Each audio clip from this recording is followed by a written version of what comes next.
오늘 하나님께서 우리에게 주시는 말씀은 출애굽기 12장입니다. 출애굽기 12장 37절로 51절까지의 말씀입니다.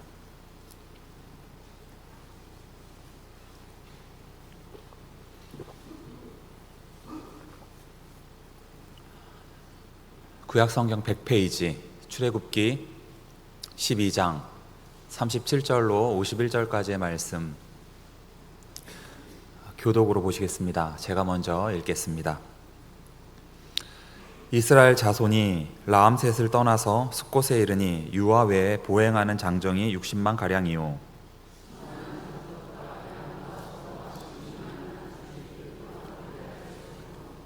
그들이 애굽으로부터 가지고 나온 발교되지 못한 반죽으로 무교병을 구웠으니 이는 그들이 애굽에서 쫓겨남으로 지체할 수 없었음이며 아무 양식도 준비하지 못하였음이었더라.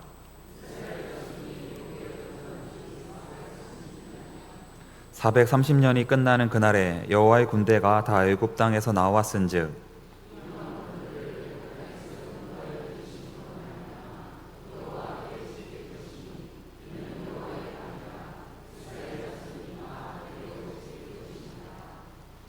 여호와께서 모세와 아론에게 이르시되 유월절 규례는 이러하니라. 이방 사람은 먹지 못할 것이나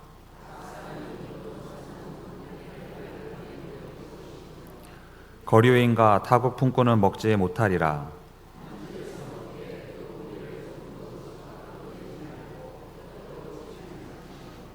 이스라엘 회중이 다 이것을 지킬지니라.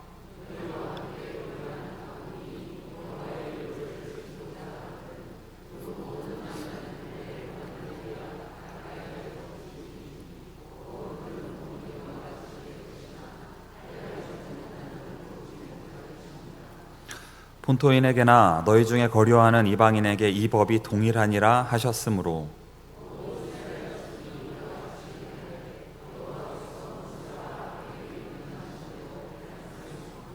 51절 다 같이 읽겠습니다. 바로 그날에 여호와께서 이스라엘 자손을 그 무리대로 애굽 땅에서 인도하여 내셨더라. 아멘. 오늘도 하나님께서 말씀을 통해 저와 여러분에게 은혜 부어주실 줄로 믿습니다. 오늘은 이것을 지킬지니라 라는 제목으로 하나님 말씀을 나누겠습니다. 애굽 땅에 마지막 재앙인 장자 죽음 재앙이 임했습니다. 그러자 바로왕이 어떻게 합니까? 하나님께 항복하고 이스라엘 백성들을 애굽 땅에서 내보내었습니다. 그로 인해 이스라엘 백성들의 출애굽 여정이 시작이 되었습니다. 하나님은 출애굽 여정을 시작한 이스라엘 백성들을 향하여서 두 가지를 명령하셨어요. 이 두 가지가 굉장히 중요합니다. 첫째로 하나님은 이스라엘 백성들, 그 출애굽한 이스라엘 백성들에게 무교병을 먹으라고 명령하셨습니다. 오늘 보면 39절을 보세요. 39절을 보면 이스라엘 백성들이 무교병을 구웠다고 그렇게 기록이 되어 있습니다. 여러분, 이스라엘 백성들은 다른 먹거리가 많았을 텐데 왜 하필 무교병을 구워서 먹었을까요? 하나님께서 출애굽한 이스라엘 백성들에게 무교병을 구워 먹으라고 명령하셨기 때문입니다. 무교병을 먹지 않으면 어떻게 된다고 말씀하셨습니까? 이스라엘에서 끊어지게 된다고 무섭게 경고하셨습니다. 그래서 이스라엘 백성들이 무교병을 먹었던 거예요. 출애굽기 12장 14절과 15절 말씀을 한번 보겠습니다. 너희는 이 날을 기념하여 여호와의 절기를 삼아 영원한 규례로 대대로 지킬지니라. 너희는 이래 동안 무교병을 먹을지니 그 첫날에 누룩을 너희 집에서 제하라. 무릇 첫날부터 일곱째 날까지 유교병을 먹는 자는 이스라엘에서 끊어지리라. 여러분, 무교병이 무엇입니까? 누룩을 넣지 않은 빵입니다. 빵에 누룩을 넣지 않으면 어떻게 될까요? 빵이 부드럽지가 않습니다.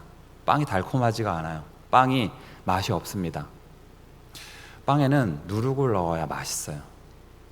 이 발효된 반죽에다가 이것저것 첨가해서 빵을 만들면 엄청나게 맛있습니다. 그런데 하나님께서는 다른 것 첨가하지 말고 오직 무교병만 먹으라 그렇게 말씀을 하셨어요. 그렇게 명령을 하셨습니다. 그 이유가 무엇일까요? 오늘 본문 39절은 그 이유를 이렇게 밝혀주고 있습니다. 그들이 애굽으로부터 가지고 나온 발교되지 못한 반죽으로 무교병을 구웠으니 이는 그들이 애굽에서 쫓겨남으로 지체할 수 없었음이며 아무 양식도 준비하지 못하였음이었더라. 무교병만 먹어야 하는 이유가 무엇이라고 말씀하고 있습니까? 애굽에서 나오는 일을 지체할 수 없었기 때문이라고 말씀하고 있습니다. 또 그 이유를 뭐라고 말씀하고 있습니까? 다른 양식을 준비할 수 있는 시간이 부족했기 때문이라고 말씀하고 있습니다. 여러분, 이것이 우리에게 주는 메시지가 무엇이겠습니까? 구원받은 성도는 하나님의 나라를 지향하며 언제든 떠날 준비를 해야 한다는 것입니다. 그러기 위해서는 자기를 부인해야 한다는 거예요. 그러기 위해서는 부드럽고 달콤하고 맛있는 빵을 먹고 싶은 육체의 소욕을 거슬러야 한다는 것입니다. 예수님께서도 같은 맥락에서 좁은 길로 가라, 좁은 길로 가라 그렇게 말씀하셨어요. 여러분, 예수님께서 말씀하신 좁은 길은 사람 몸 하나 겨우 지나갈 수 있는 아주 좁은 길입니다. 만약 그 길이 넓다면 한쪽에다가 집도 짓고 울타리도 치고 가축도 키우고 얼마든지 여유를 부릴 수 있어요. 그런데 예수님께서 가라고 하신 그 좁은 길은 사람 몸 하나 겨우 지나갈 수 있는 좁은 길이기 때문에 그럴 수 있는 여유가 없습니다. 오직 앞만을 지향하고 앞으로만 나아가야 합니다. 그러므로 이 좁은 길로 가라는 것은 하나님의 나라를 지향하며 언제든 떠날 준비를 하라는 거예요. 그러기 위해서는 어떻게 해야 한다고요? 자기를 부인해야 한다는 것입니다. 모든 육체의 소욕을 거슬러야 한다는 것입니다. 여러분, 애굽은 무엇을 상징할까요? 애굽, 세상을 상징하죠. 그러면 이스라엘 백성들은 무엇을 상징할까요? 성도를 상징합니다. 그럼 가나안은 무엇을 상징합니까? 천국을 상징합니다. 그러면 이스라엘 백성들이 출애굽하여 그 가나안으로 가는 그 여정은 오늘을 살고 있는 우리들에게, 성도들에게 무엇을 보여주고 있는 것일까요? 성도의 삶은 이러해야 한다라고 하는 것을 보여주고 있는 것입니다.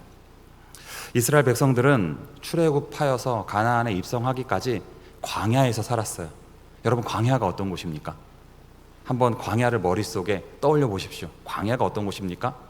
낮에는 찌는 듯한 더위가 계속되는 곳입니다. 여러분, 그런 광야에서 살고 싶은 사람이 있을까요? 아무도 없을 것입니다. 누구나 다 시원한 곳에서 살고 싶어요. 그런데 이상하죠. 하나님은 이스라엘 백성들을 사랑하지 않으셨습니까? 그런데 왜 사랑하는 이스라엘 백성들을 그런 광야로 이끄셨을까요? 그 찌는 듯한 더위가 있는, 왜 그런 광야로 이끄셨을까요? 그 이유가 뭐라고 생각하십니까? 가나안을 지향하며 하나님의 나라를 지향하며 언제든 떠날 준비를 하라는 거예요. 그러기 위해서 자기를 부인해야 한다는 것입니다. 그러기 위해서 시원한 곳에서 살고 싶은 육체의 소욕을 거슬러야 한다는 것입니다. 여러분, 광야가 어떤 곳입니까? 밤에는 살을 에이는 추위가 계속되는 곳이에요. 여러분, 그런 곳에서 살고 싶은 사람이 누가 있습니까? 누구나 다 따뜻한 곳에서 살고 싶습니다. 그러면 하나님 왜 이스라엘 백성들을 그런 광야로 이끄셨을까요? 왜 그랬다고 생각하십니까? 그 이유가 뭐라고 생각하세요? 가나안을 지향하며 하나님의 나라를 지향하며 언제든 떠날 준비를 하라는 거예요. 그러기 위해서는 자기를 부인해야 한다는 것입니다. 그러기 위해서는 따뜻한 곳에서 살고 싶은 육체의 소욕을 거슬러야 한다는 것입니다. 광야가 어떤 곳입니까? 먹을 것이 없는 곳이, 마실 물이 없는 곳입니다. 여러분, 그런 곳에서 살고 싶은 분 여기 계십니까? 아무도 없죠. 먹을 것이 풍족한 곳에서 살고 싶습니다. 마실 물이 풍족한 곳에서 살고 싶습니다. 그러면 하나님 왜 이스라엘 백성들을 그런 광야로 이끄셨습니까? 동일합니다. 마찬가지입니다. 가나안을 지향하며 천국을 지향하며 언제든 떠날 준비를 하라는 거예요. 그러기 위해서는 자기를 부인해야 한다는 것입니다. 육체의 소욕을 거슬러야 한다는, 어떤 육체의 소욕이요? 먹을 것, 마실 물이 풍족한 곳에 살고 싶은 육체의 소욕을 거슬러야 한다는 것입니다. 다시 한번, 광야가 어떤 곳입니까? 언제 대적이 공격할지 모르는 위험천만한 곳입니다. 여러분, 그런 곳에서 살고 싶은 분 계세요? 아무도 없어요. 누구나 다 치안이 좋은 곳에서 살고 싶습니다. 그런데 왜 하나님은 이스라엘 백성들을 그런 광야로 이끄셨을까요? 가나안을 지향하며 천국을 지향하며 언제든 떠날 준비를 하라는 거예요. 그러기 위해 자기를 부인해야 한다는 거예요. 육체의 소욕을 거슬러야 한다는 것입니다. 어떤 육체의 소욕이요? 치안이 안전한 곳에서 살고 싶은 그 육체의 소욕을 거슬러야 한다는 것입니다. 여러분 아시다시피 이스라엘 백성들은 가나안 땅을 향해 나아갔어요. 한 곳에 정착할 수가 없었습니다. 텐트를 접었다 폈다 하면서 계속 이동을 해야 했습니다. 여러분 세상에 그런 방랑자로 살아가고 싶은 사람이 누가 있겠습니까? 누구나 다 한 곳에 정착하여 안정된 삶을 살고 싶어요. 그렇다면 하나님께서 이스라엘 백성들로 하여금 왜 그러한 삶을 살아가게 하셨을까요? 왜 그랬다고 생각하십니까? 가나안을 지향하며 천국을 지향하며 언제든 떠날 준비를 하라는 거예요. 그러기 위해서는 자기를 부인해야 한다는 것입니다. 육체의 소욕을 거슬러야 한다는 거예요. 어떤 육체의 소욕이요? 편안하게 살고 싶고 안정된 삶을 살고 싶은 그 육체의 소욕을 거슬러야 한다는 것입니다. 여러분 이스라엘 백성들이 왜 출애굽을 했습니까? 왜 출애굽을 했죠? 애굽에서의 삶이 너무나도 고통스러웠기 때문입니다. 만약 애굽에서의 삶이 편했다면, 애굽에서의 삶이 좋았다면 그들은 출애굽을 생각하지 않았을 것입니다. 그 애굽 땅에 눌러 앉았을 거예요. 만약 여러분 이스라엘 백성들이 출애굽하지 않고 애굽에 눌러 앉았다, 눌러 살았다고 한번 생각해 보십시오. 어땠을 것 같습니까? 육적으로는 편했을지 몰라도 좋았을지 몰라도 영적으로는 비참한 자리에 빠지게 되었을 것입니다. 그리스도인들에게 고난이 유익이 되는 이유가 바로 여기에 있는 거예요. 그러므로 성도는 고난을 당할 때에 절대로 원망해서는 불평해서는 안 됩니다. 이스라엘 백성들처럼 왜 이렇게 더워? 왜 이렇게 추워? 왜 이렇게 먹을 것이 없어? 왜 이렇게 마실 물이 없어? 왜 이렇게 불안한 거야? 그렇게 원망하고 불평해서는 안 됩니다. 하나님께서 고난을 통하여 성도로 하여금 깨닫게 하려는 것이 무엇이겠습니까? 뭐라고 생각하세요? 불완전한 이 세상을 사랑하지 말라는 것입니다. 하나님의 나라를 지향하며 언제든 떠날 준비를 하라는 것입니다. 그러기 위해 자기를 부인하라는 거예요. 그러기 위해 모든 육체의 소욕을 거슬러야 한다는 것입니다. 사랑하는 성도 여러분, 이후로는 고난이 얼마나 큰 유익인지를 깨달을 수 있기를 바랍니다. 그래서 무교병을 먹는 성도의 삶을 살아낼 수 있기를 바랍니다. 그래서 좁은 길을 걸어가는 성도의 삶을 살아낼 수 있기를 바랍니다. 그러기 위해 자기를 부인하며 모든 육체의 소욕을 거스를 수 있기를 바랍니다. 그렇게 세상에 대한 사랑을 내려놓고 오직 하나님의 나라를 소망하는 믿음의 권속들이 다 될 수 있기를 우리 주님의 이름으로 축복합니다. 하나님께서 출애굽한 이스라엘 백성들에게 두 번째로 명령하신 것은 무엇이었습니까? 할례를 행하라는 것이었습니다. 오늘 보면 44절 말씀을 보시겠습니다. 각 사람이 돈으로 산 종은 할례를 받은 후에 먹을 것이며, 또 48절과 49절 말씀을 보시겠습니다. 너희와 함께 거류하는 타국인이 여호와의 유월절을 지키고자 하거든 그 모든 남자는 할례를 받은 후에야 가까이 하여 지킬지니 곧 그는 본토인과 같이 될 것이나 할례 받지 못한 자는 먹지 못할 것이니라. 본토인에게나 너희 중에 거류하는 이방인에게 이 법이 동일하니라 하셨으므로. 뭐라고 말씀하고 있습니까? 종과 타국인과 이방인이 유월절에 참여하기 위해서는 어떻게 해야 한다고요? 할례를 받아야 한다. 그렇게 말씀하고 있습니다. 여러분, 이 할례에 있어서는 선민인 이스라엘 백성들도 예외가 아니었습니다. 왜냐하면 49절에서 이렇게 말씀하고 있기 때문입니다. 본토인에게나 너희 중에 거류하는 이방인에게 이 법이 동일하니라. 그러니까 하나님은 출애굽한 이스라엘 백성들을 향하여 이렇게 말씀하셨던 것입니다. 출애굽한 이스라엘 백성들 가운데 어느 누구 하나 예외 없이 다 할례를 받아야 한다. 그러면 여러분, 할례는 무엇입니까? 생식기에 포피를 베어내는 것, 그것이 바로 할례입니다. 당시 할례는 하나님의 백성이라는 표식이었습니다. 그러니까 하나님은 출애굽한 이스라엘 백성들을 향하여 이렇게 말씀하셨던 거예요. 너희는 할례를 받아야 한다. 너희는 하나님의 백성이라는 표식을 가지고 살아가야 한다. 그렇다면 여러분, 이것이 오늘날 구원받은 성도에게 주시는 메시지는 무엇이겠습니까? 구원받은 성도는 그리스도인이라는 표식을 가지고 살아가야 한다는 거예요. 그리스도인이라는 표식을 드러내는 삶을 살아가야 한다는 것입니다. 다시 말해서 구원받은 그리스도인들은, 구원받은 성도는 세상과 구별된 거룩한 삶을 살아가야 한다는 것입니다. 그렇다면 저와 여러분의 문제는 무엇입니까? 저와 여러분의 문제가 무엇입니까? 구별된 삶을 살아가지 않는다는 거예요.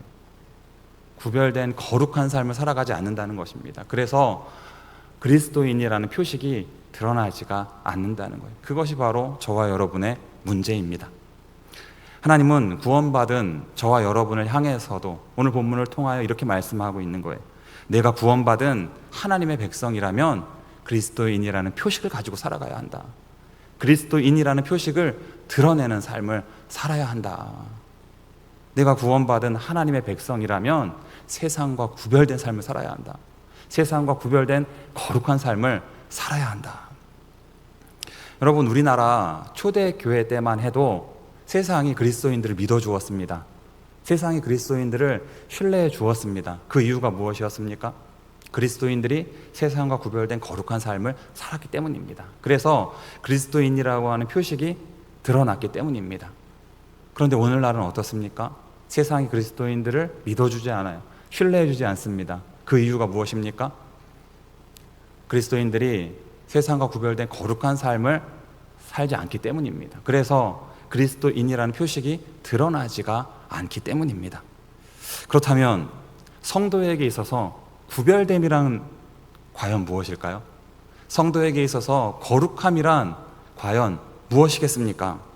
레위기 19장 19절은 구별됨과 거룩함에 대하여 이렇게 말씀하고 있습니다. 잘 들어보세요. 너희는 내 규례를 지킬지어다. 내 가축을 다른 종류와 교미시키지 말며 내 밭에 두 종자를 섞어 뿌리지 말며 두 재료로 직조한 옷을 입지 말지며. 뭐라고 말씀하고 있습니까? 다른 두 종류의 가축을 교미시키지 말아라. 또 뭐라고 말씀하고 있습니까? 밭에 두 종자를 섞어 뿌리지 말아라.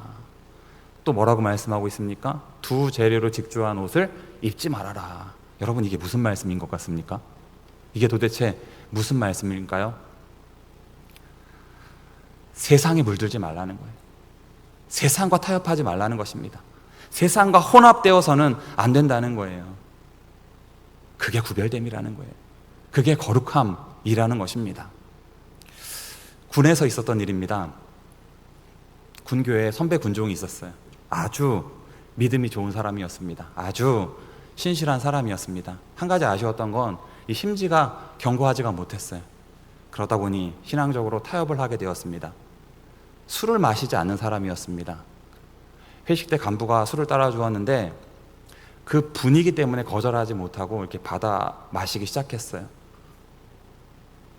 그러면서 담배도 피우게 되었습니다.